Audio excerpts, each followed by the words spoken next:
approach with a resorbable polymer. And really what we do with our technology is we use these resorbable polymers to create implants for bone, for cartilage, for skin. And when we implant them, we can tailor how quickly they degrade based on the injury site, such that the tissue forms at the same rate as the polymer degrades. So for bone, we might want to implant them and it takes 3 years to degrade. For skin, we might want it to degrade over 3 or 4 weeks. And we can achieve this by tailoring polymer chemistry of that implant material. So the marriage of that biomaterials knowledge with the 3D printing technology has enabled us to make customized patient-specific implants using 3D printing with these resorbable polymers. So here's just an example of that. This is what used to happen. So a metallic implant in the head, it does heal the defect site, but oftentimes if revision surgery is required, you have to take the whole implant out. It's permanent. Oftentimes the patient who goes into the airport sets off the metal detectors, and you can't have things like MRI imaging. So it's a solution, but it also has its associated disadvantages. However, if we start to use resorbable polymers instead of metallics, the polymer degrades over time, the tissue heals, and we can tailor that degradation as I just described, which means the tissue grows back as the polymer dissolves. You don't have any problem at airport security, you don't have any problem with medical imaging, and you don't have any problem with revision surgery. So this is really where the 3D printed materials, these FDA-approved polymers, are really coming into their own.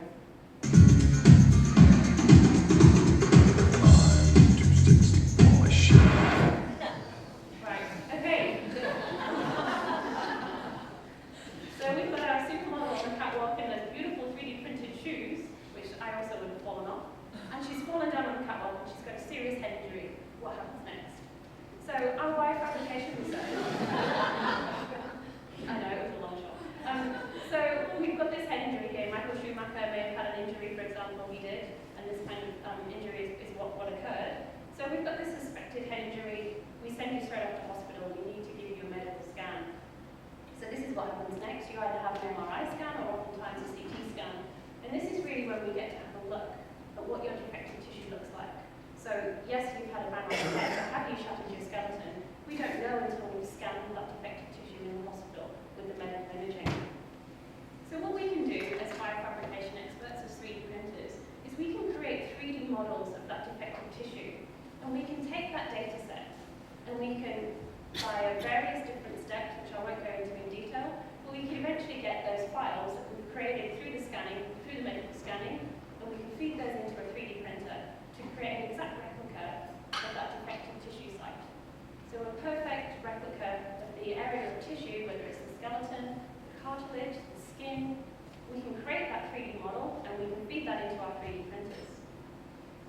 What happens next is our 3D printers create an anatomically precise scaffold in a layer-by-layer approach, so typical additive manufacturing approach.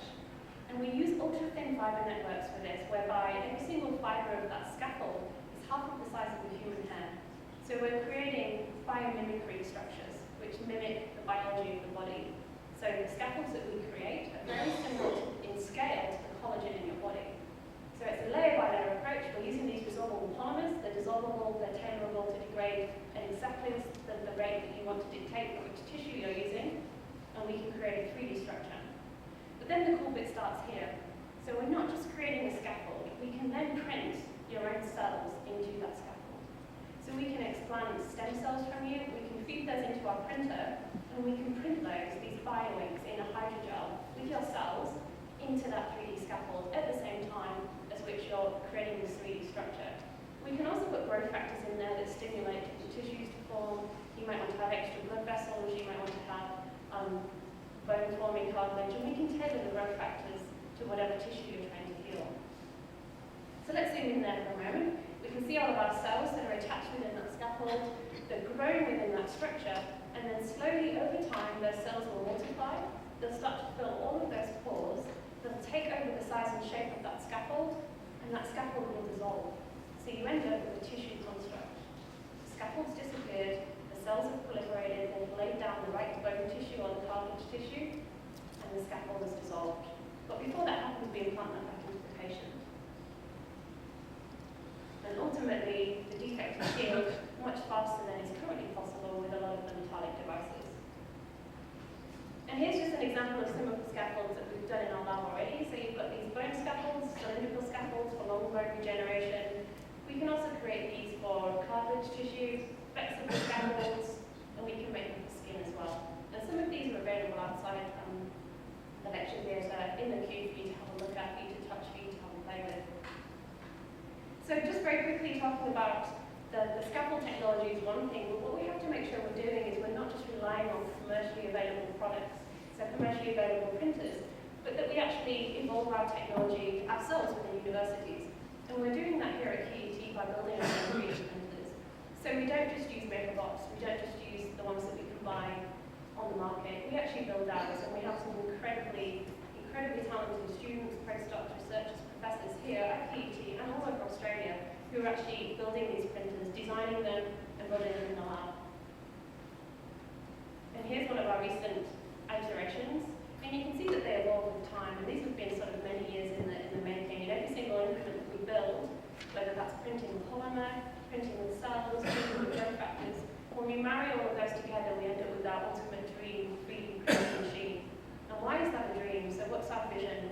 What's our sort of hope for the future with this 3D printing? Well, the hope is the hospital of the future. So the vision here that we have is that we have a 3D printer that's available in every single hospital in the whole world. So a patient will be admitted to hospital, they'll have a defective tissue, we'll scan them, and on the spot we will create a sterile, anatomically precise, customized 3D printed scaffold that contains the same cells from the patient, growth factors may be included, using different polymers depending on the tissue type, be that cartilage, be that bone, be that muscle, be that blood vessels, and we'll be able to create that in the operating theatre when the patient admits to hospital to effectively heal their defective tissue a lot faster than is traditionally possible. And this is our vision for the future. So the most important slide of all today is my acknowledgement slide. I have a fantastic team here at QUT who are working on developing this technology. We have material scientists, we have clinicians, we have physicists, mathematicians, biologists, and really we're working together to try to I guess, approach these medical problems and to create this hospital of the future. And these are the key players, particularly Sean Powell, who's circled in yellow there, and he's been mortified that I'm signalling him out, but really he's been really instrumental in this research. And if you want to have a look at the chocolate printing, do come over to the Cube after this event, and you'll be able to see some of our 3D printing chocolate in action. Thank you.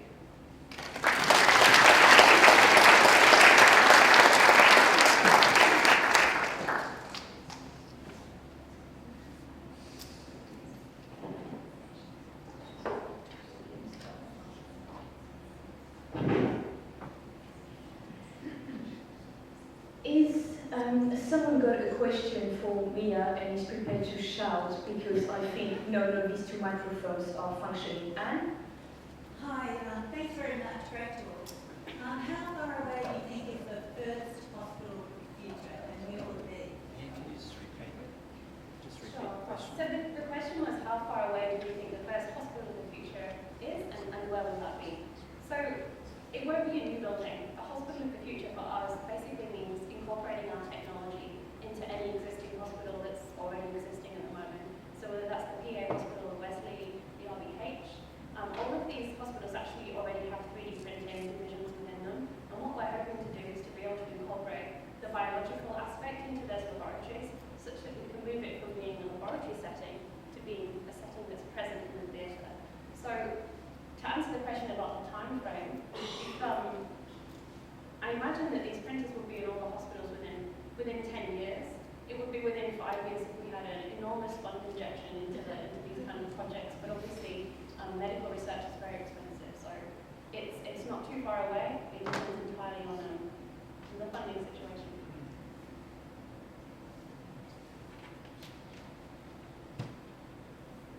Anyone else? Yeah? How long does it take? In that example of the head injury, you have a hole in your head. How long would it take to make that implant? So to make a 3D printed implant for that size and shape, so that exact defect is outside in the cube, it would probably take about an hour to print at the moment with 3D printing technology. With our very fine microfiber structures that we're creating, it takes a little bit longer because you're looking at printing literally with the size of a human hair. So I think a lot of the research in laboratories now is looking developing technologies that make things printable faster, as every 3D printing company at least I think is in the world. So that's certainly going to increase in time the speed at which we can make things. Yeah. I was just wondering what you thought were the necessary skills that we should be teaching kids or focusing on for kids to equip them to have the visualization required and the imagination required to use this sort of technology effectively. So I'm wondering if the much maligned visual arts might be suddenly much more trendy or useful. Or it's always been useful, but more useful and more STEM-ish. Yes, we have to push the STEM agenda, definitely. Yeah. I guess the question was what the skill set is that's required, what we should be teaching the future generations, our children, to be able to be equipped to push 3D printing forward into in medical area or in fashion or anywhere. I think you've got to be multidisciplined now. I think it's really important that maybe not every single person needs to be across every single material science and modelling and 3D printing, but it's important that you're in a team where you have that expertise around you so that you can touch in on all of those expertise. Things like computer modelling, 3D printing, coding, these things that maybe weren't taught in universities or in high schools, but now they are being. And I think every single high school now has kids have access to computers they didn't when I was at school. And so already it's progressed and the technology is evolving, and coding and things like that are going to be a part of the curriculum in the future. Just one last question. We have a panel discussion at the end as well, so you have a chance to ask it as well. Yeah. How do you nourish the cells within that scaffold once the tissues develop?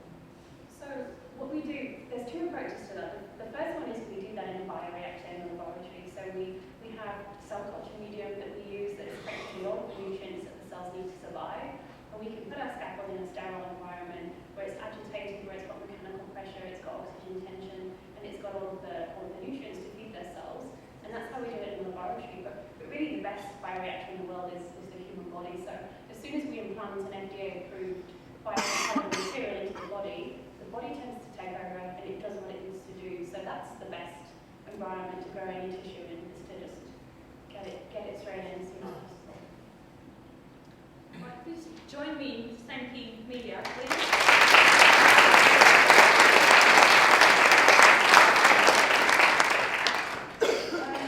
I'll now welcome our second speaker tonight. This is Professor Peter Tatham from Griffith University. So he's the Asia and Australia editor of the Journal of Humanitarian Logistics and Supply Chain Management and a member of the editorial board of the International Journal of Physical Logistics and Supply Chain Management.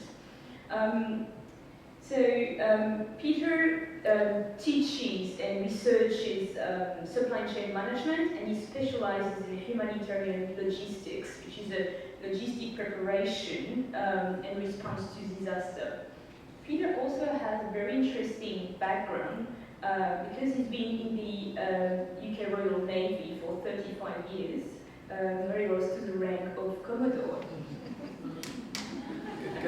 Getting parallel. So please welcome Peter. Thank you very much.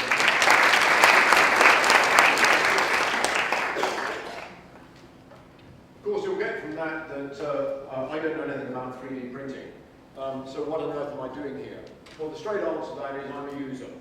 I'm a user of 3D printing, and I want to go, if you like, from the very high-tech presentation that Mia gave us, and absolutely fascinating, right the way down to the bottom end of the scale of using 3D printing in a humanitarian context. As it says on the tin there, I'm the Professor of Humanitarian Logistics. I think that's a really catchy title. I say that because I invented it myself. So here we go. So what is humanitarian logistics? Well, it's the logistic preparation and response to disasters and complex emergencies. In the trade, we talk about a complex emergency. For example, what is going on in Syria at the moment? It's not a war because nobody's declared war on anybody, so we have to have a euphemism, and we call them complex emergencies. And we have two generic sorts, the rapid onset, so a cyclone, whether it's in northern Queensland, Vanuatu or whatever, and we have these slower onset for example, some kind of famine event. And we also have development operations which are taking place worldwide.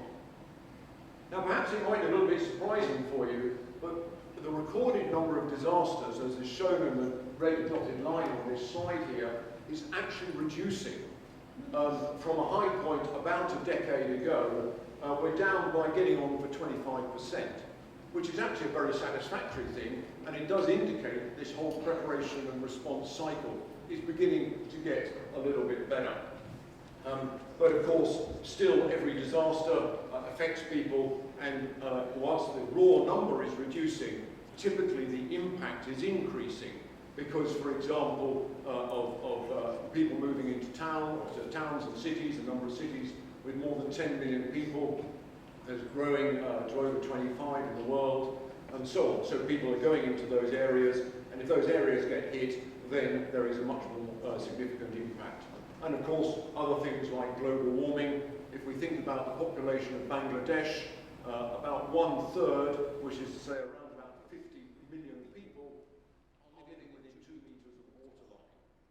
So if global warming really does take place, and let us say the water level rises by 1 meter, then in raw number terms, 25 million people are going to be in some serious strife. So the problem is in raw numbers going down, but the impact is going up. And again, unsurprisingly, our region is the one that is most impacted, both by wind events, and also because, of course, we sit on an earthquake zone which has serious impacts. For example, the Fukushima earthquake in China, or the earthquakes in southern New Zealand. I suspect there's a little reporting from Africa. I know that there is, but I guess it's consistent. But you get the sort of idea. Now, as a logistician, there's a basic problem. You need supply to equal demand. The problem, however, is on both sides of that equation. So on the demand side, who wants what where? Now, it sounds very simple, but of course, a disaster hits an area, and a large number of people exit that area, for example, to go back to their hometowns, and other people come on in. So we don't actually know how many people we've got there. We also don't know what they want. It will come as no surprise that there is a difference in, let us say, male versus female needs, old versus young needs. Clearly, babies want different things than relatively senior people. And of course, an overlay to that might be a religious one, where certain religions won't eat certain foods. And in fact, if you give people who've been affected by a disaster, you give them the wrong food, and they're pretty sick anyway. One way to sure as heck to make them sicker is to give them the wrong food, which they're not used to. So a different type of rice and so on. So we have a real problem with the demand side of this equation. And we also have a problem with the supply side of this equation. And that's, I guess, the one which I want to talk about a little bit more here, and where 3D printing comes in. How do we get the stuff wherever it needs to be efficiently and effectively? Really, if we're not talking about a rapid onset disaster, as we know, people start running out of water after about 3 days. They're going to be in some real trouble. Food after about 5 days. So again, we need to react quickly and swiftly in order to respond, to say nothing about the medical side of life as well. So I'm just going to give you a kind of, just a little walk around the Pakistan earthquake of 2005 to try and set the scene for the research which Jen and I have been carrying out, and I'll talk a little bit more about that in a minute. So the 2005 October earthquake in Pakistan. The earthquake epicenter, it's referred to as the Pakistan earthquake. Obviously, it's on the border of the disputed area between India and Pakistan, but actually very few people were killed in India. Somehow the mountain range acted as a barrier. But as you can see, the earthquake epicenter there, and just to give you an idea, the shaking lasted for about 45 seconds, during which around about 75,000 people were killed. Okay, so it was a pretty serious earthquake, to put it mildly. And if one actually put that area over Brisbane CBD, you would see that that area covered by that blue circle was pretty well flattened. And as you can imagine, that isn't actually too clever. And here's some examples of the impact. Left-hand side before the earthquake, right-hand side, all of those houses were completely and utterly flattened. Typically made with mud bricks and tin roofs. If that roof landed on your head, it would certainly make your eyes water, assuming that you actually survived. As I said earlier,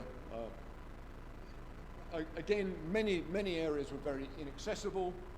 Here's an example where the road, or such as it was, has been completely covered by by those rocks, and you've got people carrying stuff. Actually, the Pakistan government had a really good idea, and I mean, fair play to them. They said, look, also, not only were a lot of people killed, but also a lot of pack animals, donkeys and mules, were also unfortunately killed in the earthquake. So they said, let's get a whole load of mules or donkeys from other parts of Pakistan, get them up there, and then they can carry the stuff rather than these people having to carry it on their backs. Brilliant idea. They got the donkeys up there, but guess what? Donkeys get vertigo. And they took one look at this and said, meh, or whatever donkeys does, and ran for home. It was a brilliant idea, but as one of the guys who were involved in this one said to me, you know, one thing, Peter, if you ever learn anything from me, do not attempt to take a lowland donkey up in the highlands. So what is all of this? Well, as I said, 40% of the population were living around above 2,500 metres, which was important because it was approaching the snow season at the end of October, and at 2,500 metres, that was the snow line. And inevitably, you can imagine this is the case, the poorer section of the population was higher up the mountain. So again, they are the likely people who are going to be in more trouble than those down in the lower areas. And this is the sort of terrain we're talking about. So you can see we have this major river running along the side here, and this road just carved out of the side of the rock. And so this is the sort of supply route which we're talking about, which we need to try and get items to those who've been affected by this disaster. And here is another example. This was an incredibly brave guy from the Pakistan Army, almost certainly, whose job it was to scrape all this lot away in order to allow this bus and this 4x4 to come along behind afterwards. And you can imagine, particularly when there have been 978 aftershocks in the first 3 weeks, that guy was in severe danger of having an aftershock which would have brought down half that mountainside on top of him, and that would have been hurt. So I'm just really putting these out just to give you an idea of the sort of environment in which the humanitarian logistician is dealing. And one of the other problems, of course, is if a bridge goes down, such as that one, that is kind of a single point of failure, and that is a logistical nightmare. There was one area which was cut off for 2 weeks, an area of 10,000 people, and the first support got to them after 2 weeks. All of the bridges and all of the roads were completely trashed, and people just could not get to them. So as I say, the basic problem is that supply has got to equal demand, and both sides of that equation are incredibly challenging. But the one thing we can absolutely guarantee that people are going to want, we don't necessarily know what type of food they want or what they want, is this, that, or the other, bandages, whatever it might be. But the one thing they're going to want is access to water, sanitation, and hygiene. Water for drinking, water for cooking, sanitation and hygiene for obvious reasons, not least of all because the secondary impact of many of these disasters is that people with wounds and so on, if the conditions are not hygienic, they will end up with far worse impact of that wound when it gets affected by the poor hygiene, etc. So water, sanitation, hygiene, absolute guarantee. I'm talking here about a disaster response, but it is equally true in a developmental context. If you kind of have a mental picture of any kind of development, the one thing people are going to want is good access to fresh water. One of the real problems here on the supply side is that the general, in general terms, those who are supplying water and sanitation equipment to the non-government organisations, the Oxfam, Red Cross, World Vision of this world, and also to the UN and people like that. Basically, there are two systems. They're not actually metric and imperial units, but it's the equivalent of metric and imperial units. So they're two different sizes. And it sort of depends on your company. We make this type, and another company will make that type. So depending upon which type the government bought, the Australian or Department of Foreign Affairs and Trade might buy type X, and they'll take it when they get into the field, and guess what? The other stuff there is type Y. And so you have this problem of linking between the two. And the other key problem we have, of course, and you can get it from some of those pictures I was just showing about the challenge of the route for demand, is that it may take you 2 months to get a spare part. Literally 2 months. And so if your piece of water or sanitation equipment is broken, basically you have to survive with gaffer tape or something like that until such time as a spare part arrives. And of course, in all probability, this water and sanitation won't be buried in a nice trench where it's out of harm's way. It'll probably be on the surface of the earth, and people will knock it and bash into it and break it. So, why do I get excited by 3D printing? Not from the technology point of view. I mean, I find it fascinating, and I sit there and I can watch this thing going backwards and forwards, and wow, I think it's really great. But why I get excited, because I'm a logistician, is that basically what it does, it means that you don't have to have all of these spare parts in a warehouse, costing you money and probably gathering dust. Because the one thing you can guarantee is that you've got 50 of a such and such piece of equipment, you can guarantee you're never going to use it, and the one thing you want is the one you haven't got any of. So what we've actually got here is that somebody will come up and say, Peter, I want a piece of water sanitation, let us say a 90-degree pipe bend, I want one of those. I can go away with my 3D printer and make it, and that way I am actually meeting a satisfied demand, in the academic jargon, a classic postponement strategy. It'll stop me transporting stuff that I don't need and warehousing it into the affected area, and then clearly that has got to be a good thing from any number of ways, not least of all the amount of petrol I'm using or diesel I'm using to truck the stuff in. The raw material comes in a sack, typically, and we're talking about low-grade stuff here, so basically like strimmer wire. That comes in a sack, has a high mass to volumes ratio, which means we can get a lot of it in a truck, which is what we want to be able to do. Very little packaging required, unlike a piece here I just happened to pick up off the desk here, something. Now this would require quite nice packaging in order to stop it breaking. We don't need that, it's like a sack of potatoes. And of course, one source material can make multiple components, again, to meet the identified need. And also, it would allow us to make a bespoke item that's not normally part of the inventory. So, in a simple example, back to my 90-degree piece, if for the sake of argument, I print one off, and oh damn it, actually I need 120 degrees, or I need 70 degrees, then my good friend Jen will grab hold of the computer screen, grab hold of the corner of the component, pull it to the required angle, and reprint it without loss of its structural integrity. So I can now get a 70-degree piece, and the job is good. So for all of these reasons, I find this to be an absolutely brilliant technology. So I kind of talked about the theoretical construct, the challenge we're trying to meet, let us say in Pakistan or Vanuatu or wherever it might be, far north Queensland. What the question really which we needed to ask ourselves, and we go out and investigate, was do these theoretical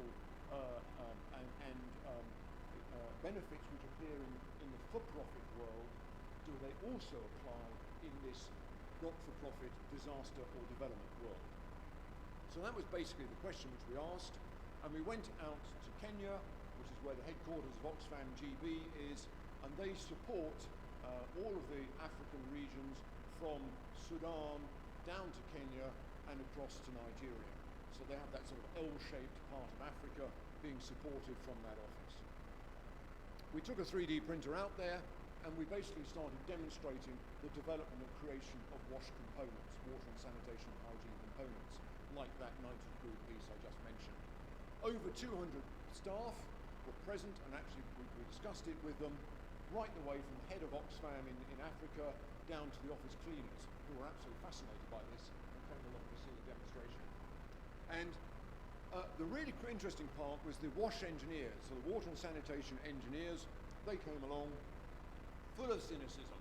They'd seen, they heard about all this gee whiz stuff, and they gave them a demonstration, printed a component, and the guy said, well, how long does it take to cure?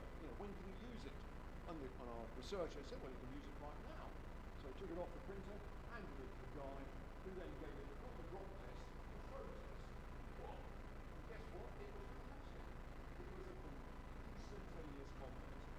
And generally speaking, there was this light bulb moment amongst those 200 odd people who suddenly saw the power of 3D printing. And in particular, those who've been at the far end of a 2-month-long supply chain and warehouses full of stuff that they didn't want, they got it just like that.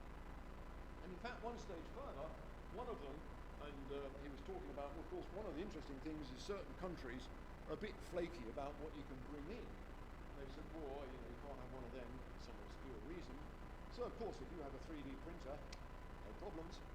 You can make what you want, and the government doesn't know. Woo. I didn't say that. So basically, the conclusion was that, we actually are in a good position here.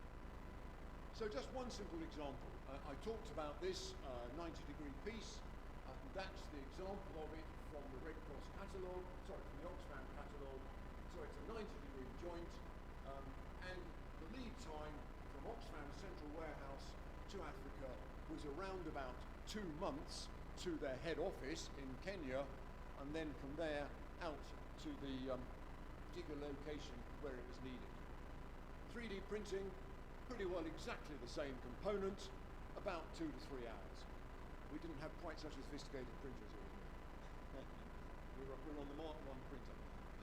But then the advantage of that is that it's low tech, relatively foolproof. So basically, as I said, we can increase, adjust the angle of bend, very low cost. And the great thing is somebody can go out, test it. Nah, it's not quite right, and change it. And then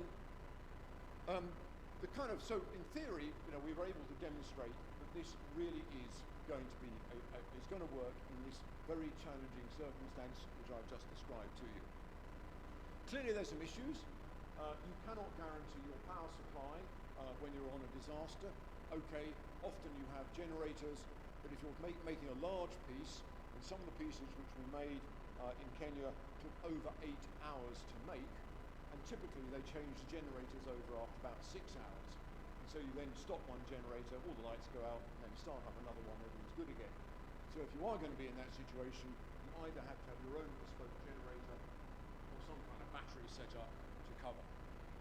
Obviously, there are environmental factors, as you can imagine, when we're talking about, and if we just think back to that picture of Pakistan, we're talking about a dusty environment, the temperature might be high or low, humidity, vibration, wind, and so on. But our kind of first pass at this was it's not probably going to be a showstopper, and many of these things can be overcome if you don't actually print in the fresh air, but actually print inside a building. Clearly, we're making an assumption that the on-the-ground staff have the capability to maintain the hardware and the software. Clearly, they won't just be able to do it like that, but this is a whole area of further training that we need to actually work on. And this last bullet point was the absolute critical one that we concluded at the end of this small research project, that it really is absolutely essential that we manage this process. If you can think about it, we put a 3D printer out in some particular field environment, and somebody says, oh, this is fantastic, I'm going to make a such and such valve because I'm going to use it for some high pressure system, and guess what, it explodes and kills them. And that is obviously not a good look for a large number of reasons. If you're talking about water and sanitation, which is why we chose that as the target, if it explodes, you could get covered with water or something more unpleasant, but it is unlikely to kill you. So very much at the low-tech end, this is where we're working. And our design, or our aim of all of this, was to come out with a working model, which is we're hoping to get the funding for to take to Fiji and to Vanuatu, starting about May, June of next year. We've actually got the Department of Foreign Affairs and Trade on board. We just need to get the money from the Humanitarian Innovation Fund, get out there and try it for real over an extended period of time to understand these training requirements. The model is going to be a hub and spoke type model, so the design is going to be led by Jen and her team, actually designing and creating a bank of parts, water and sanitation type parts, which can then be modified as necessary and then printed locally, tested and used.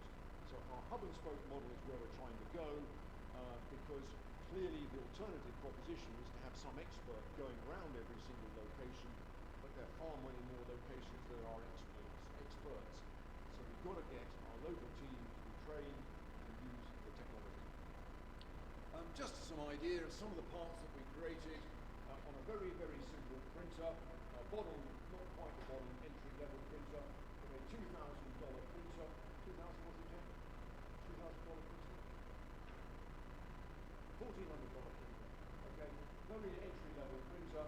As you can see, some quite sophisticated parts, including one which we gave to our funders, made in Nairobi. But you get the idea that basically all this sort of stuff we can make, and it's a damn sight easier and cheaper and quicker than bringing it in from overseas. Finally, there's a little bit of mild humour. I thought I'd leave you with that.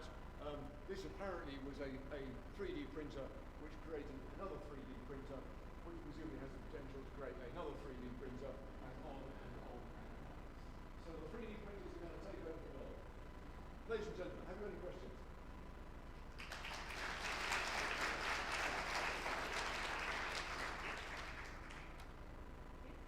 Please.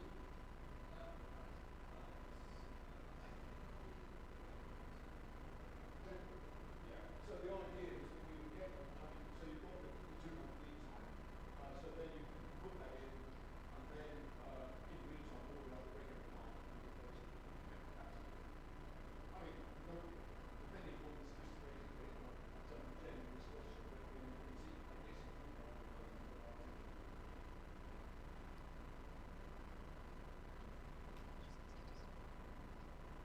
oh, sorry, I was speaking in the microphone. Sorry. I thought my voice was loud enough.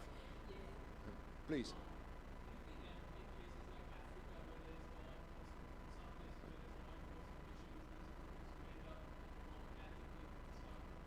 Sure. I mean, the straight answer is yes. I mean, but at the end of the day, you can buy one. I don't know whether it will actually create a gun, but the latest cost of the entry level printers is $800. So if you're minded to print a gun, then you can get hold of a printer and print a gun. I don't think that we're actually going to, get into the way of that process. I would also suspect in the countries which we're talking about, it's probably cheaper not to even buy, not to print a gun, but to go and see your friend who for $50 will probably give you one or lend you one. So I don't think I get the point of the question. I'm not trivializing it. Of course there is a danger. And again, this goes back to the controlling of the hub and spoke model. We can't control it completely, but at least we can do our best to try and make sure that it isn't used for purposes for which it's not being designed.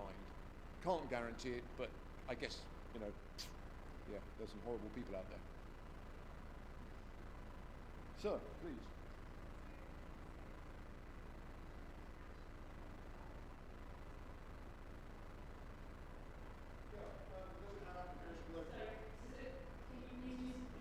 For the live streaming. Oh, right, sorry. The question was, get the uses internationally, does it have local application? And I guess the answer to that question depends upon how you define local. And I'm not being trivial here. So, for example, when we have a cyclone comes through, it cuts the Bruce Highway, typically 6 times a year the Bruce Highway is cut for somewhere between 1 and 5 days. So again, it depends upon where your spare part is, and whether or not, therefore, if you've got a problem just south of Townsville or on the Burdekin Plains or wherever, you may not be able to get the component there. Yes, you might get it fired in, but Townsville Airport's right by the floodplain and frequently gets flooded. Yeah, you can go the long way round, out and down via Mount Isa or something like that, for sure. But, so the answer is potentially.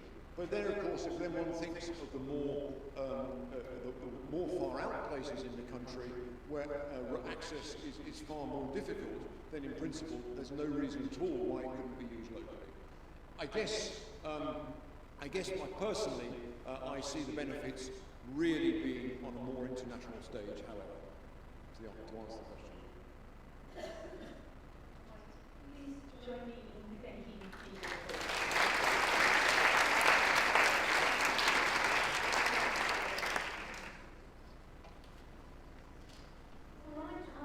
Welcome our last speaker for today. This is Associate Professor Jennifer Roy from HUT. She's the Deputy Director. Griffith University. She's the Deputy Director of the Griffith Center for Creative Arts Research. And she's traveling around the world on designing for 3D printing. She's got a PhD in industrial design and background in design for mass production in the UK and Australia. And her research interests focus on digital fabrication and in particular 3D printing and its impact on design.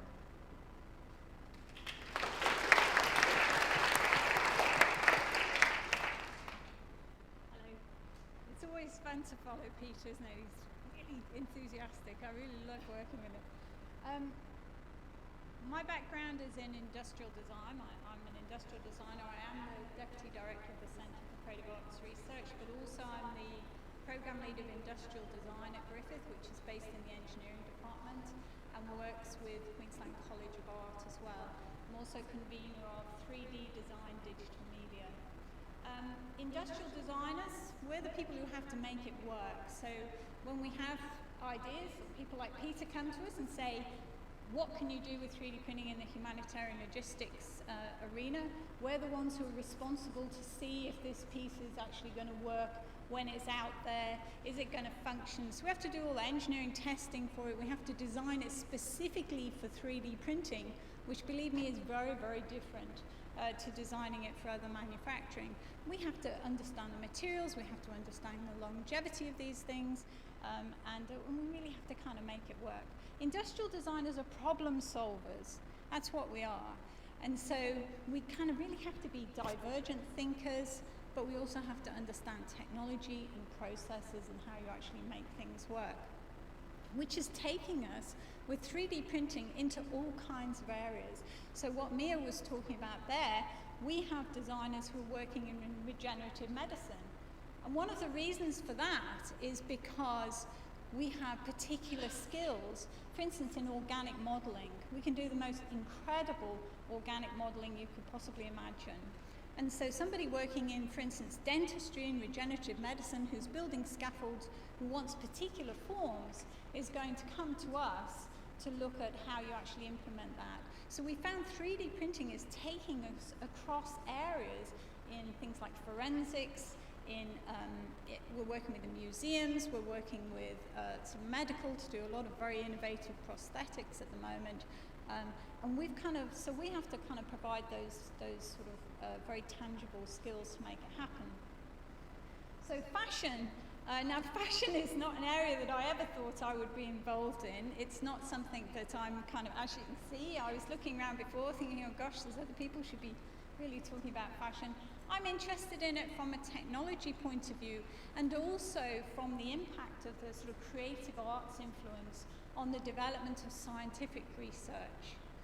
So, for instance, this piece here, which was actually there, was being shown to the Malaysian royal family. It went over to Malaysia as part of a fashion show over there. Am I in the right place? Was designed by one of our PhD students who's an industrial designer who, again, had never had anything to do with fashion. But he was brought in by a company called Materialize to help with some of the design of products that interface between engineering and the sort of creative arts side of it. I've brought the hat with me there, that little hat there. It's got over 240 feathers. They're all a different size, and they've all got these little connectors in them, and so they open up. You know, you can open them up when you're hot and put them down when you're cool. Not quite sure why. Very interesting idea. But the skills involved in that are really quite astonishing. They are. It's really interesting stuff. And so we've got very into fashion. In fact, we hosted a fashion show. Ooh, where's that gone? Is that not going to let me? Oh, a bit noisy. We're very excited that tonight we're hosting. Didn't mean need to talk there. So we hosted a fashion show. We hosted a fashion show last year. We brought in fashion design in 3D printing from around the world. And one of the main reasons that we did that is because our students have really got into it. And it's very interesting to see. I'm particularly interested, obviously, working in the field that I do, to see the sort of the gender, where gender gets involved in different kind of projects. And it's lovely to see with fashion actually that it crosses the gender barrier. So we have the guys involved as fashion as much as the girls do. But one of the main reasons is because of the technology. So in that last one, if you caught a quick glimpse of it, is the wings that were shown there. The technology that's involved in developing those kind of articulated wings is quite a challenge. And so it sort of interests everybody. And again, we were brought in because of that kind of interface between the creative arts and science. If you are, and quite a few of you are new to 3D printing, if you're new to 3D printing, then you'll be looking at fused deposition modeling. So the kind of things that Mia was showing and what Peter was talking about use a process called fused deposition modeling. And essentially, you can just think of that as like a big glue gun. And it's just literally building up your objects, like using a big glue gun. If you're going to do anything with fashion, then you want to go to use a selective laser sintering machine. Now, a selective laser sintering machine, what we do is we're going to take the material, say it's a polyamide, like a nylon, we're going to take a very fine layer of powder, and then we're going to use a laser to fuse a layer of our computer model.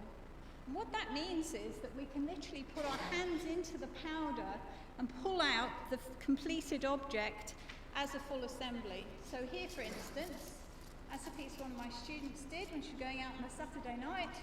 And this necklace literally came off the printer all in one go, so there's no assembly required. So I'll just pack that around.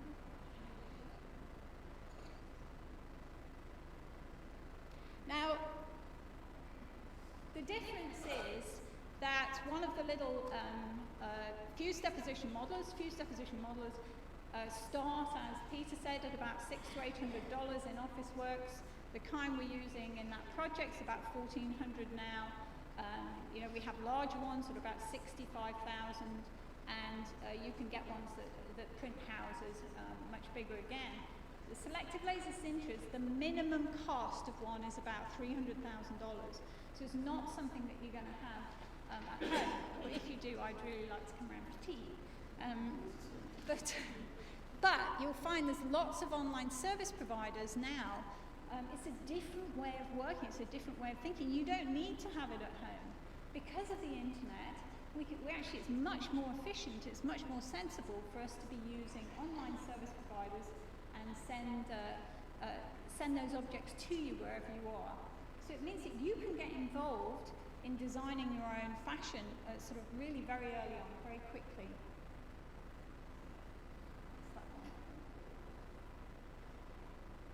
The first piece of fashion that actually I did was in 2012, so not that long ago.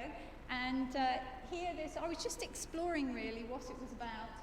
And so I asked one of my students who does a bit of textiles to do a little headpiece, which this piece on the left there is leather.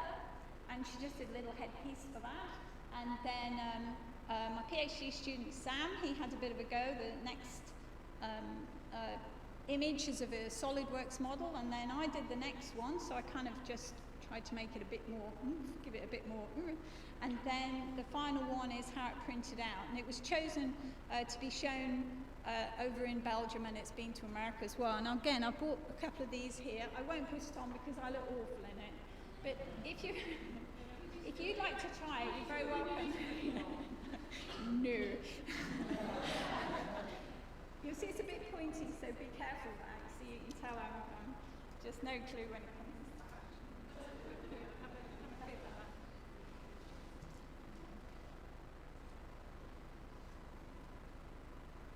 What I'd like to have a feel is how squidgy it is. Yeah? It's squidgy and it's all in one, so there's no components in it. So from my point of view, as somebody who designs for manufacture, it's a shift in thinking. It's a complete shift in thinking, which is what I love about what both Mia was saying and Peter was saying, is that this is not just another technology. It isn't an additional technology that we add to injection molding, rotational molding, whatever, gas pull injection, whatever it is. It's not. This is a transformative technology, and it changes what's possible, and it changes the way we approach design. It changes everything that we do. Why am I so interested in fashion? I think in terms of 3D printing, it's because fashion has actually had a huge impact on engineering, huge impact. If you think about that Materialise conference there, very bizarrely, I was at a conference that was full of engineers and medical guys. And that's the only people who were there. And then they had this fashion show in the evening, and there were 20 headpieces being shown on these models, and all the people watching were all coming in to look at sort of medical and engineering applications.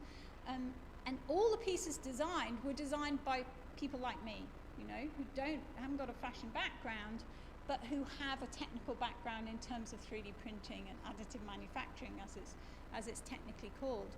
And so the engineers were showing, it was run by a software company, showing these pieces. And why? Why was that? Well, it's because the fashion industry used 3D printing in ways that it had never been used before. So 3D printing started in about 1985 as a prototyping technology, as stereolithography, which is a resin, and essentially it was used in prototyping really up until about 10 years ago, and then it gradually went into direct manufactured products, sort of end-use products, where we can start using things in metal and ceramics and basically anything that you want to. But us, in industrial design and engineering, we tended to think of it still as a prototyping technology because that's where we learnt it, that's where we came from, that's how we tended to think. We want to prototype something, we're going to use 3D printing. In the fashion industry, we had a couple of renegades who kind of changed a lot of that thinking. One of them is Iris van Herpen. And if you're into 3D printing and fashion, she's the name that you'll know. Yeah? And this is what she says about one of her sort of major collections. It's about the addiction of constantly escaping reality by immersion in a digital environment. You know it's going to be creative. You know that she's not thinking technology. She's thinking about the intent, the expression of form. Yeah? And this is the kind of thing that she was coming out with. All right? So she obviously had to work with people who had the skills to translate her ideas. You know, she really created a sketch, and then it was translated into a form by those who were working in the industry. But this work was pretty radical at the time, really pretty radical. If you think about usual signatures in a fashion collection, you know, where the intent, the structure, the volume, the materials, we're now having to look at it from a 3D printing point of view. How do you make that work? So this is 3D printed. Both pieces there are 3D printed. And if you have a look at that headpiece and how squidgy it is, it's essentially done in the same way. So it's a polyamide. It's been SLS printed, and we've got these sort of lovely curves and squidge that we can get out of it. So it's really that sort of creative approach to saying, this is what I want, I'm not going to compromise, I'm going to bring it in, and I want you guys to make it work. And that had a huge impact on the way people think. This is Iris. she actually came to people's notice when she was 26, so she'd been working for Alexander McQueen, so she's obviously a very talented young lady, but at the age of 26, she really started to get into digital fabrication. This piece is done using a laser cutter, so there's a lot of slots in it from the laser, and we're getting that kind of interest there and that development of ideas. And then these were the shoes that your lovely model fell over on. And actually, I have to say, when we did the fashion show last year, that was the biggest problem, was the 3D printed shoes are not well designed. We need some fashion designers in there. They're just like, boom, you know, really clumpy things. So you can tell they're designed by engineers. Right. So this is, again, this is in 2011. This is one of Iris's creations. And you can imagine when, I haven't shown some of the more censored pieces, but you can imagine when some of the pieces were being shown at the kind of conferences I go to, which are often very stuffy, there was quite an element of shock in some of them. But this is the piece that changed things. All right, so this is the escapism dress. This is Cyrus van Herpen's escapism dress. She was 26 years old, and this one was awarded one of the 50 best inventions by Time magazine of 2011. Right? How amazing is that? Yeah?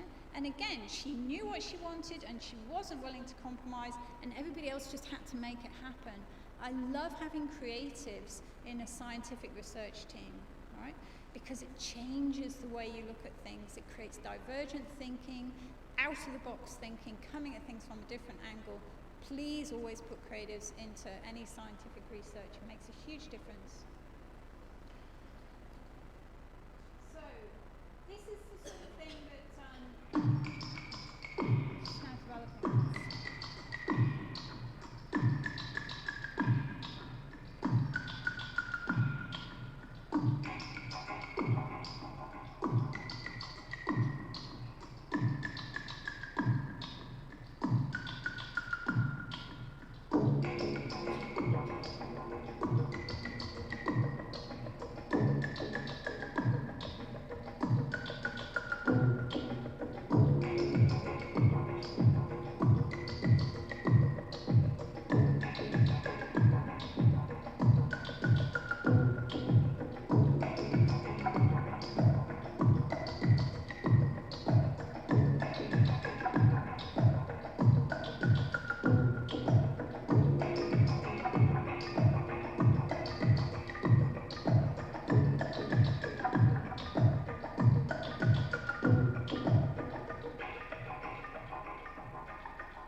Very loud. I had this idea I'd talk over that, but that went out the window. But you can see in there very clearly how it's created very different to the fused deposition modeling, a different way of thinking. I went over and had a look at that dress. It's in the reception area of Materialize now in Belgium. It's really, again, very soft. TPU is a lovely flexible material. Incidentally, if you are using fused deposition modelers, you can use something called Ninja Flex, which is a nice little flexible material, and you can create really interesting things doing that. So Iris has now moved from some of the more, the kind of more dress-like things. She's now really exploring the out there stuff. She was always a very out there designer, but we're really seeing that kind of thing develop now. So this is her latest. Interestingly, this is actually done in SLA. So it takes us right back to the prototyping material, that resin. So this would be incredibly fragile. I don't think any of us could actually wear it. And then this is her very latest one. It's literally just come out. So she's just done a fashion show in Paris, and whilst other models were walking around with their designs on, she had this poor model lie there whilst the robots 3D printed the dress onto her. right? It's interesting, isn't it? It's interesting. Yeah. So I'm very interested in the time thing, because I tell you what, you know, it's not fast at the moment. So it's getting faster though. In fact, HP are bringing out a 3D printer next year. It's got 26 heads in 2 different directions. You imagine how fast that's going to be. And it's got multiple materials involved. So it's, and you can, I saw a part that was lifting, a couple that was lifting up a car. So we're talking definitely end use kind of things. 3D printing should never be considered in isolation though. It's part of the digital revolution, so it's part of things to do with scanning, to do with electronics, RFID chips, internet, all these things. So it's a shifting, it's a transformative technology. This is a lovely, interesting piece by Anouk Wipprecht, which actually I would really like. It's called the spider dress, and you put it on, and it's got, you can set your personal space, right? If anybody walks into your personal space, it gets like that, right? And these bits come up, and it's okay. I love that. I could actually do with that sometimes when a student's just really irritating me. Don't annoy me. Right, okay. So there's some really interesting things going on in the creative side of things. And again, what I love is that that's actually pushing a lot of applications. So things that are happening in prosthetics now are being influenced by a lot of what's happening in the creative sphere. Really interesting stuff. So we're going from conventional replacement prosthetics to, hey, it doesn't have to actually have anything to do with a conventional replacement part. But of course, you know, every woman has her weakness, and this is mine. So this is what I really want. I went over and had a look at these in New York, the black ones. They wouldn't let me try them on. They've only got 1 pair. Don't know why. But again, the joy of it for me is that creativity and engineering all mixed up. You have to have that understanding of the materials, of the technology. But hey, they're just drop dead gorgeous. They're just very, very beautiful. Brings us back to Sam. This is Sam and his hat. And as you can see here, it's got all these little connectors. It's literally printed in one go. So I'll just show up something here.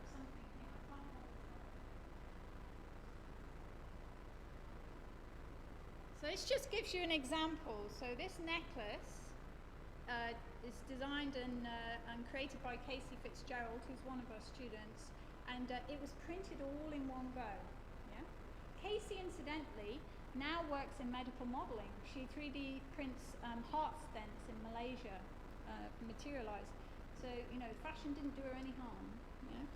So when you design this, when you print it, you have to actually print it. Think of it in a very small build space. So you have to actually design it so that it sits up like that. Yeah? And it's the same with the hat. Hat has to come apart and sit into a build space. So things like build space become really important. Things like being able to do organic modelling in something like SolidWorks, which anybody's used that. All the pieces that you see have all been done. These have all been done in SolidWorks. And if any of you have used that, you know that's really not an easy task, but it's great fun. Sam actually has now, he's done a full-length evening gown. 20,000 components, all different, right? Printed in one go. And we're showing it in Australia for the first time next Tuesday. So quick plug for the forum. Yeah. If you're not doing anything on Tuesday, we're having it at the Edge. I'm afraid the workshops on Monday are full, but the Tuesday forum. And incidentally, we also have Olaf. You saw 3D printed guitars. He'll be there too with his guitars. And James Novak, who did the 3D printed bike that you saw, he's one of my students. He'll be there with the bike too. So we have some really advanced stuff that we're showing. Because essentially one thing, there's a lot of messages really, but 2 particular ones. One is that creativity really drives innovation, and so we have to have, it has to be part of our agenda. That's really true. And then the other thing I'd like to point out is we are punching way above our weight in Australia. If you look at the medical research that people like Mia and her team do, if you look at the kind of things that Peter's involved in humanitarian logistics, if you look at our commercial design, if you look at our work in materials, anything to do with 3D printing. So James with the bike won the Distinguished Paper Award for the US last year, right? Australia is at the forefront. Yeah, so we'd love to see more of you get involved in it. So thank you very much.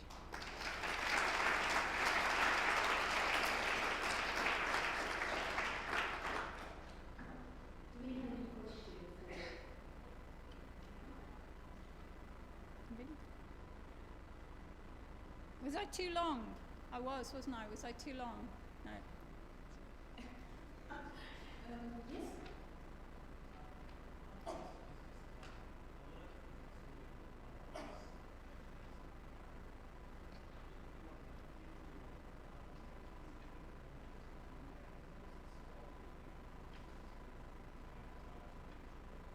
That is the number one question. That's the number one question. So the question was, when is it economic to go to 3D printing or not to go to 3D printing?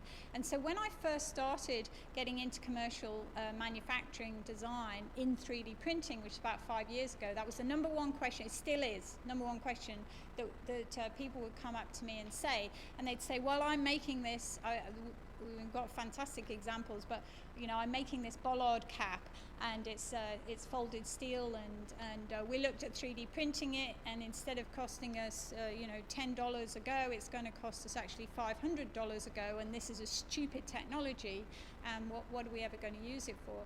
And I would say it's not a replacement for mass manufacture in that sense, but it is a replacement for mass manufacture if you are changing each one individually. So 100% of hearing aids are now 3D printed, right? Did you know that? So you get a scan of your inner ear and you'll have it 3D printed. These are printed in hundreds at a time, but every single one is different. If you're designing something, there's a great example of a bit of electronics that's been done that's housed in a sort of a sphere that's lobbed off a North Sea oil rig, goes into the water, it's got electronics in it. To create an investment mold for that costs thousands and thousands, and the company only produces 40 of these a year, and they want them all to be different, right? So now they 3D print them. They can print them exactly the size that they want, exactly the innards that they want. It's a changed business model. As a designer, I've always had to work like 2 years ahead. Yeah, I'm trying to anticipate what the market's going to want. You know, I worked for Siebel Furniture for a while. Anybody know them? The plastic chairs? Yeah. So a mold for a plastic chair might cost us $80,000, right? You imagine how many plastic chairs I have to create and sell to different people that's exactly the same. So the same one for you as for you as for you. Yeah. So I have to sell them as cheap as possible. I have to make them as general as possible. And we get huge amounts of waste, huge amounts of landfill. When the thing is broken, who cares? Do you care about the chair you're sitting on? If that broke, you wouldn't care, would you? You'd just say, throw it away, get a new one. Yeah? I want you to repair that chair. I want you to care about it. So what I'm going to do is I'm going to scan your back, and I'm going to design a chair that's specific to you. It actually helps you to sit up really straight. Yeah, and it's particularly comfortable, and it's designed with your name in it, whatever your name is. Yeah, you're going to keep that chair, and I'm going to charge you a fortune for it. Sorry, I'm going to make a lot of money. Landfill's going to be reduced. We talk about sustainability. If we're genuine, full on about sustainability, then a move to print on demand, a move to production on demand is fundamental. Yeah, and this kind of technology is in line with what's happening in the world. We want bespoke products. We have the internet. You can iteratively design something. I don't have to think 2 years ahead. I can put something up and say, hey guys, what do you think? I'll print one. Oh, it didn't work. You'll tell me it actually should be bigger, squarer, it should have a flap on the back, right? I can do that. I can change it because I haven't spent $80,000 on a mold. I'm only creating them one at a time, and we're seeing this already. Yeah, it's a shift in thinking. And that's why this technology is so important. That's why it's not a novelty, it's not a game. It is really, really important, and I would love it if we in Australia we took it a bit more seriously. Do you know that in the biggest additive manufacturing conference around the world last year, there was 6,400 people in America, and only 2 were from Australia, right? Luckily, they both won awards, but they're only 2, yeah? We need to get on board with this. We really do, yeah? And I'm getting on my hat. I'm getting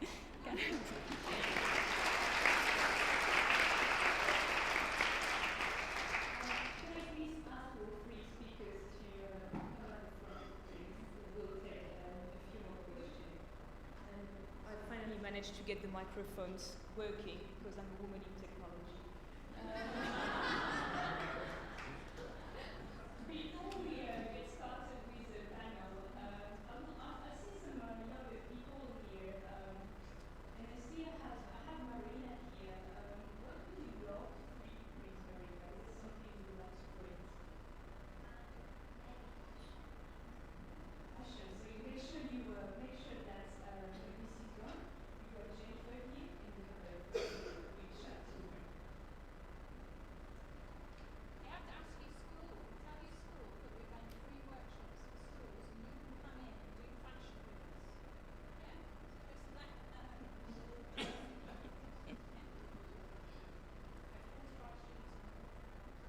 Right, so we have a working microphone somewhere. He's with Andrea, and that put someone at the back, please, for the first question.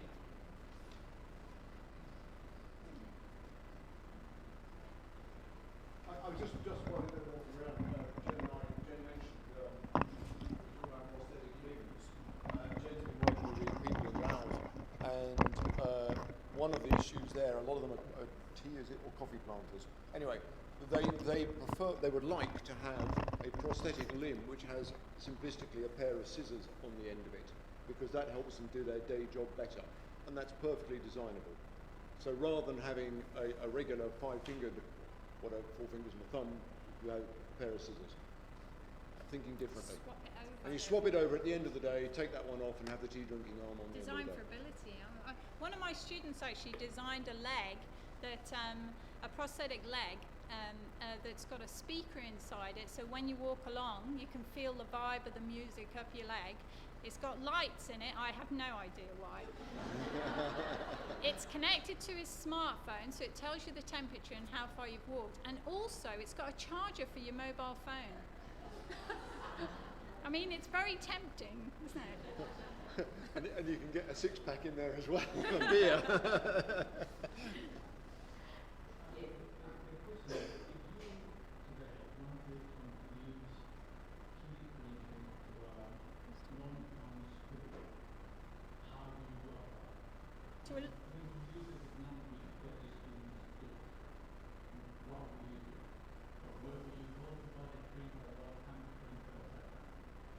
You're talking a local school, did you say?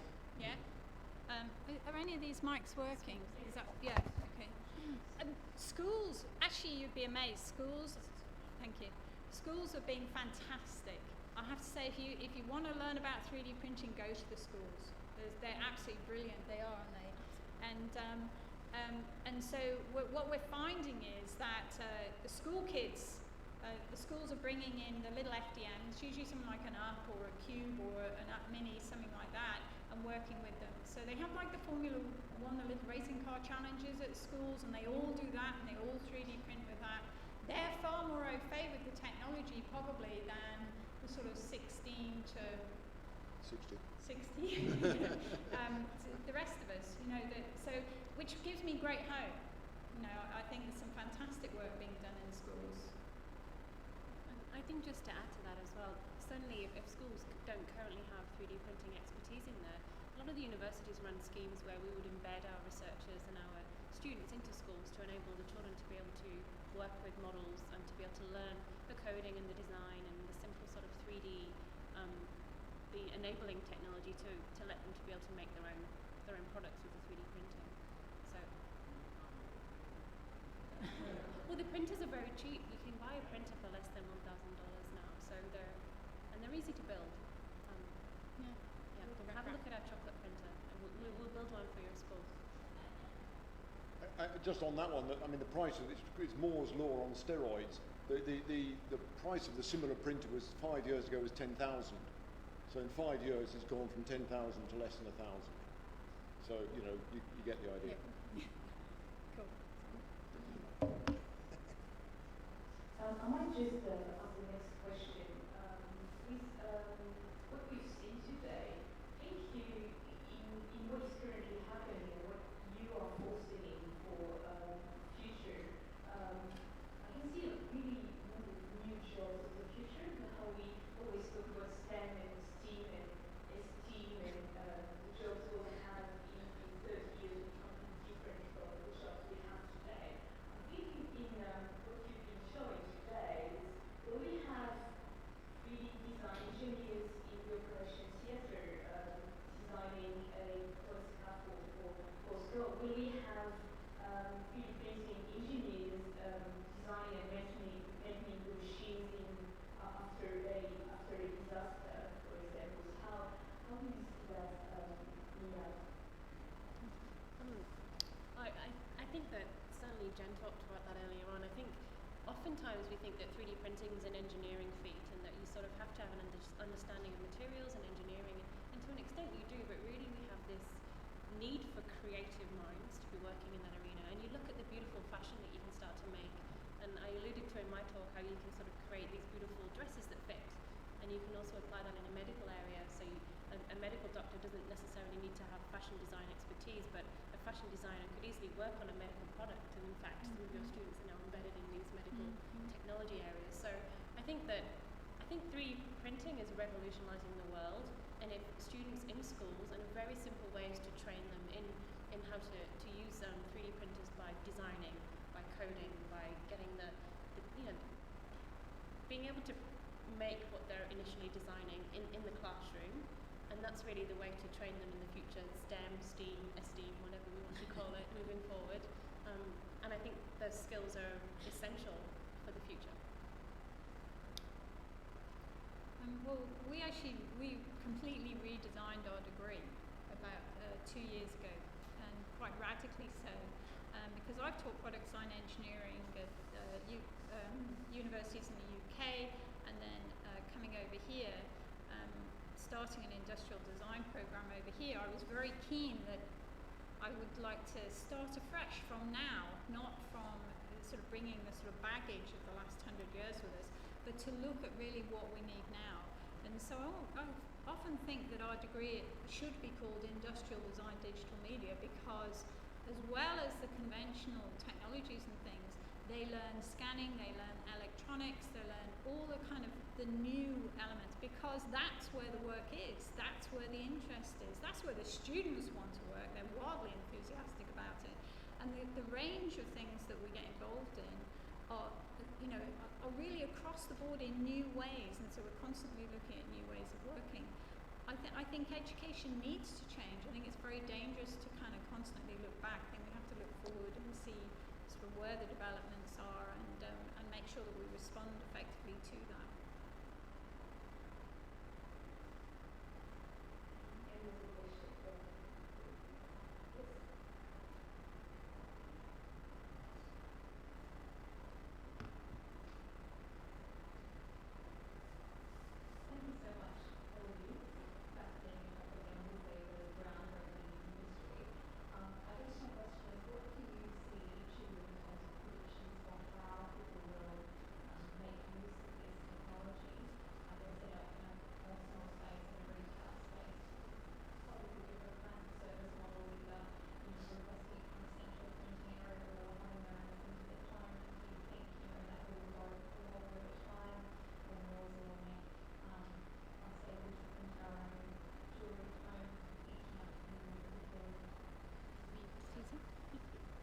Yeah, Jen and I have discussed this. I have this vision which actually kind of goes round the full circle to perhaps where we were 100 years ago, which if you like, in each town or village, you had somebody who was a real expert with a lathe.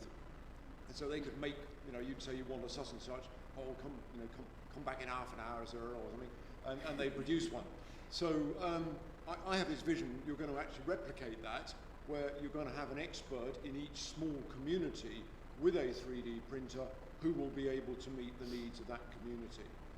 I can certainly see that happening, not just in a fashion sense, although I can certainly don't dismiss that, but in a more practical sense, whereas now, you know, you need a spare component, and you know, if you're in the middle of some relatively remote region, that's a real challenge, but I can imagine that you will actually have those component manufacturers using 3D print technology.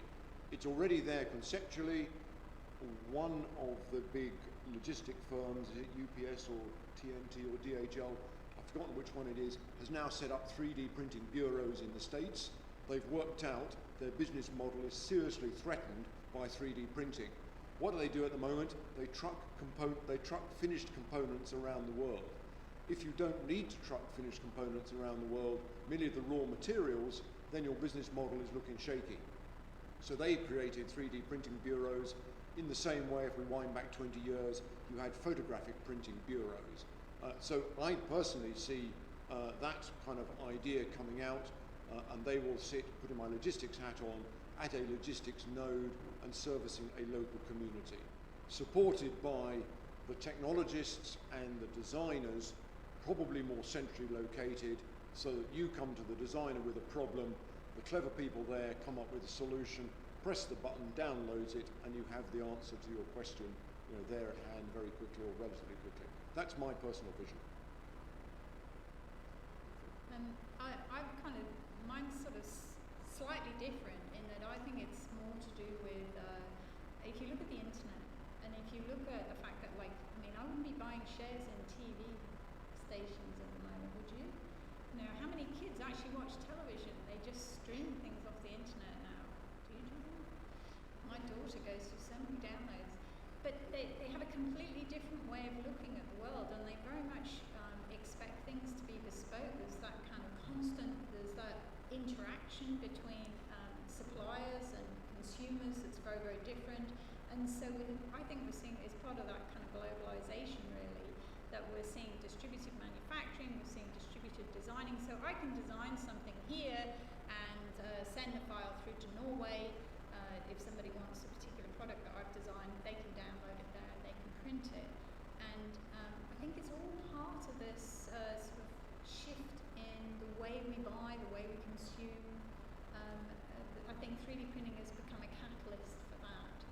And there's a real maker revolution going on at the moment as well. I mean, if you go over to America, recently there was a maker society of 60,000 people turned up. Now, you know, again, that's a big shift in thinking. Yeah? So it's very interesting to see how we're interacting with objects in a different way. I think the key words as well are the personalisation and customisation here, which I think everyone in the world is now demanding. We expect to have things that are customised to us, whether it's, you know, how we dress, what we eat, where we go on holiday. Things are not anymore sort of purchased as a one-size-fits-all. And certainly in the medical arena, that's very important, which is why the 3D printing, we have to make it so precise, to personalise to a patient, to their blood type, to their cell type, to their body shape. That's very important. And I think also places like Bunnings, for example, you know, they have huge warehouses with all of these products, and it costs a lot of money to rent those spaces, and you're effectively reducing the size of those warehouses to the size of a 3D printing machine, because we can print already maybe at least 20 or 30% of the products that are sold in Bunnings, as we talked about earlier on. And I think the additive manufacturing arena in Australia, it's always been thriving, but it's certainly moved away from, well, advanced manufacturing, I should say. It's moved away from the car industry, and we're really having to focus now on niche areas that we have expertise in, such as in the medical area. Certainly now a lot of incredible experts in this field who are using advanced manufacturing, additive manufacturing, to create high-value, low-volume products for customised, personalised medicine for patients. And yeah, you're effectively manufacturing in the past used to very much be subtractive manufacturing, so you would get a big chunk of metal and you'd hack bits out of it and you'd end up with a lot of waste product. What 3D printing is, you have no waste product. In fact, apart from SLS, which is a little bit different, but with the FDM approaches, you're creating a layer by layer structure and there's no waste product. So you're effectively not needing these warehouses anymore. People send you a digital file, bam, you can print it on the spot. Someone falls over, has a road accident in the middle of India, 4 hours away from the hospital. You can take an iPhone, you can scan them, you can send that data set to the hospital in advance of them arriving. In the hospital, you can already have printed that replacement part that they need before they've even been frugal innovations are what really interest me as well, which is why I've learnt a lot today about this. And if it's not quite right, you can reprint it again to make it exactly right. Going back to that replacement, I mean, within reason, clearly, but. I'm going to ask the next question to Jen. So you were obviously exposed to numerous applications for 3D printing and heavily involved in manufacturing and mass manufacturing kind of thing. What are the industries that are today using 3D printing for mass production and mass manufacturing? Well, there's lots. I'd say pretty much every industry in the world is looking at it at the moment and using it to a certain extent. They don't necessarily discuss it very loudly. I mean, for instance, anybody flown on an Airbus A380? Because if you have, you've already trusted your life to 3D printing, because all the compartments are held together by 3D printed metal brackets, and there's about 1,000 on each plane. And the reason that they do that is if you look at the conventional piece that they used, which was milled out, very solid. And if you think it's exactly what Mia was saying, you've got a block of material, you're trying to drill into it to cut away and make the piece that you want. And you've got to think of the tool path every time you do it, so it restricts the forms that you can do.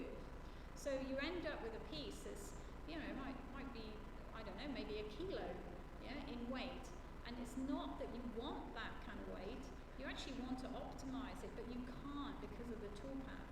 So with 3D printing, what Airbus have done is they've topologically optimized it, so it's exactly designed to be as strong as possible, exactly where you need it, and then there's no material where you don't need it, so you get this geometric complexity, and then this thing is printed, and it's saving them, they estimate $1 million a year in fuel per aeroplane, right? And more importantly, by 2019, when we've all got these regulations coming in to do with sustainability and impact on the environment, it's going to help them to meet that. So Airbus are printing it by the ton. One of the other big industries at the other end of the scale is the special effects industry. So if you watch Iron Man, if you watch the Iron Man films, right, Jason Lopes from Legacy FX, he bought his first 3D printer and said, I don't know what we're going to do with this. And now they've just got banks of the things that will run 24 hours of the day. Because he said, you used to build an outfit and you'd be terrified of the act of damaging it, because it's like exactly what Peter said, because you've got a craftsman building it and then you've got to worry about this thing. Now they build them with all these removable sections, so you can throw Robert Downey Jr. against a wall, which is very tempting, and damage the arm of the suit and just unclip that bit and replace it. So special effects industry is huge. Peter Jackson is really into 3D printing, so if anybody ever wants to work at Weta Studios, go and learn 3D printing, and it'll really give you a heads up. And talking about application, I think we have people from Cook Medical originally. Jennifer mentioned our stance, and we visited the Cook Medical facility a few months ago, and so interesting application maybe with but mass manufacturing or highly customized items. Is there someone from Cook Medical that would like to maybe comment on this? Or is it Prof?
materials, but what we really want to do now is to go to the next level and to incorporate wearable devices, things that can monitor your pulse rate.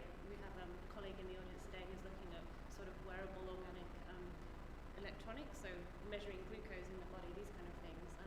We have a really exciting project that we've just kicked off recently with the local charity here in Say, and we're hoping to create ear prosthesis for some of the children who are suffering microtia, where their ear hasn't formed. And really what we're hoping to do with that project is to be able to 3D print customized prosthesis for the children that's based on scanning the outer ear and creating an identical structure to their normally formed ear. But also to be able to incorporate these hearing devices as well with companies such as Cochlear, to be able to make them much more personalized and customized, and really we can create smart skin now. People can make wearable clothes that they can already monitor so much more than I think we ever dreamt possible. So moving forward, it's so exciting, I think, and the importance is you've got to have your electrical engineers, you've got to have material scientists, you've got to have your industrial designers on board, you've got to have your clinicians, of course, because they're so important. The multidisciplinarity is essential. It's so essential. So anyone who's interested in 3D printing, you can, UT, we launched a biofabrication master's program last year, and the thing that was absolutely phenomenal was the applicants that we got were from just such an amazing range of disciplines. So we had clinicians, we had vets, material scientists, people who'd started their own 3D printing company, biologists, just every single spectrum, and every single person had an idea of how they could incorporate their skill and their future sort of, I guess, career path into that 3D printing area. And really that blew our mind with what we could see was possible. So it's exciting. Can I just add something to that? If anyone wants to see what one of these ears would look like, and I'm bringing it right back to the creatives here. Anyone familiar with Stellar at all? If you aren't, have a look. If you are, yeah. He came up last year. We did a forum called 3D Printing the Body Inside and Out. Good old Stellar. Right, Stellar's an artist. He's a professor in Perth, and you look him up on the internet.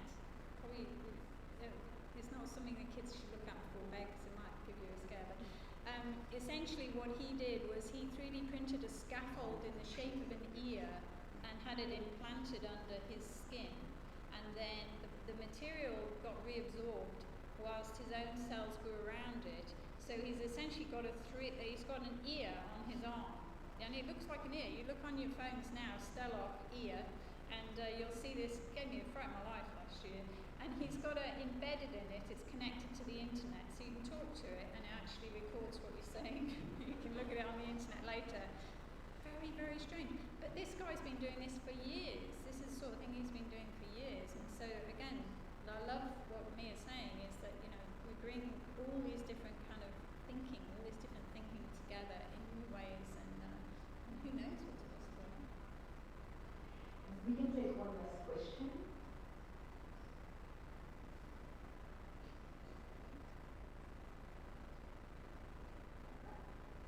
Or we could have a cup of tea.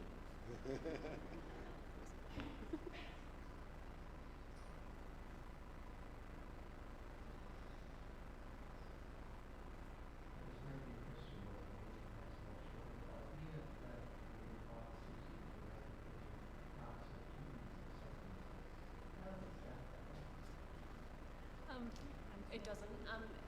We'll never be able to print beating hearts, so I want that to get erased from people's minds. It's not going to happen for at least maybe another 50 years. Beating hearts that can actually be 3D printed, that can be implanted. And I think a lot of people think that organ printing is going to be achieved in the next 1 to 2 years. We can print organic tissue. We can print beating sheets of cardiomyocytes, but that's not a heart. A heart has many different functions. So I really want to say these things because a lot of the time after we give these presentations, we have people writing to us saying that their parent or someone that they love very dearly is in need of a replacement organ, and can we help them? And the fact is we're moving towards being able to do that, but we can't print beating hearts yet. Kidneys, however, and livers, they're getting much closer to these kind of structures. And my group personally doesn't work in that field, but there's some phenomenal research going on actually in Queensland, in fact, not just Australia or worldwide. So we can create scaffolds that emulate and look like physically these organs, but actually giving it an organic biological complexity, where the cells are able to do their function, so filter, express the right molecules, have a mechanical structure as well. The heart is under incredible pressure. It's not just about creating cells that will beat. They have to stay together under that enormous pressure when you stand up, when you sit down, when you go running. So really bionic hearts, pumps that are implanted metallics, actually ones that don't have a pulse, just a constant motor. These might be the way forward for the heart replacements, potentially.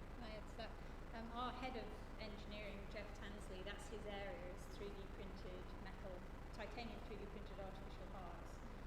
So he brought one, we did an impact science lecture about 2 weeks ago, and he brought a heart that had kept a cow alive for 6 months that was 3D printed. And the reason he uses 3D printing is because of it's like designing a manifold or anything, to get that internal geometry is impossible any other way.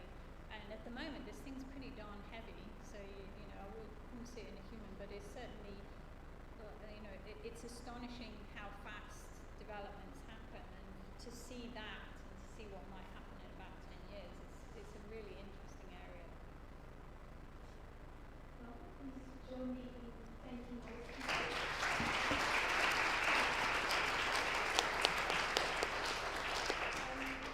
Business Farm Row. Lisa, you can ask them in some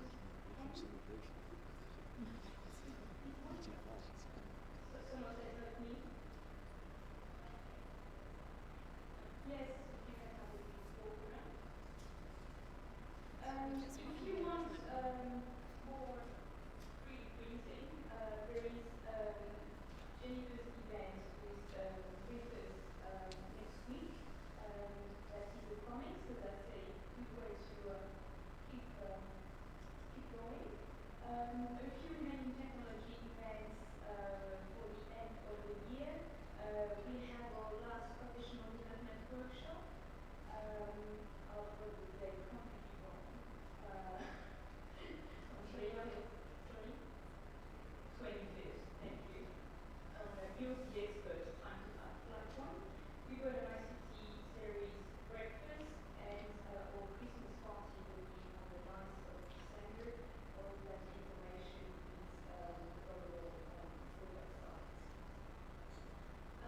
Now, if I can ask Naomi, Sonia, Lisa, and Andrea to stand up. These ladies, they make it happen. They make this happen today. They're all volunteers, so please thank them as well.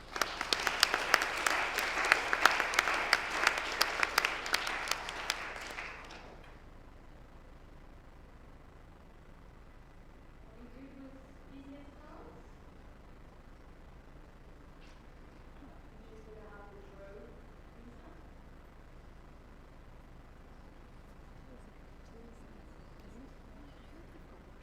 They've definitely got wine. It's very nice to meet you. It's good to meet you. I'm sorry it was very fleeting last time. I was on my way out of, it would have been another 3 printing at Woodruff some sort. It was scorching hot. Yeah, it was a really hot day. Where are you from? So I'm from Yorkshire. Yorkshire, 'cause we're saying another point. Yes. Yeah. I was at an event and they did an advanced Queensland thing the other night, and they had several, I think 4 or 5 speakers, and there wasn't a single Australian who was up there talking. It was Scottish, Welsh, Irish, There's a lady I'm working English. with on a completely different contest, Catherine Ball. And she just got the Yeah. Queensland Woman of the Year. Oh my God, she was there too. Yeah, she's, I thought she's she would on have the been. Yeah, in fact, she's got the Telstra I Awards think tomorrow. She she did the UAV, drones, yeah. which is what I'm involved in. Go for it. She's such a charismatic lady. She's very tall. Yeah. Well, you're not bad, you. She's taller than I am. Whereabouts in York? Oh, Unlevy Road. I eat right there, the Tigers. This is Joy Zhu from the Clark Collection.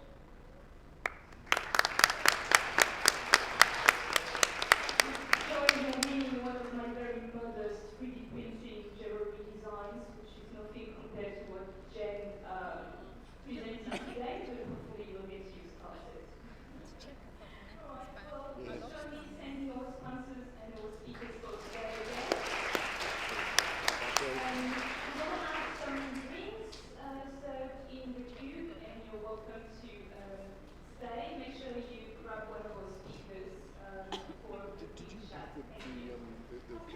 ticket thing?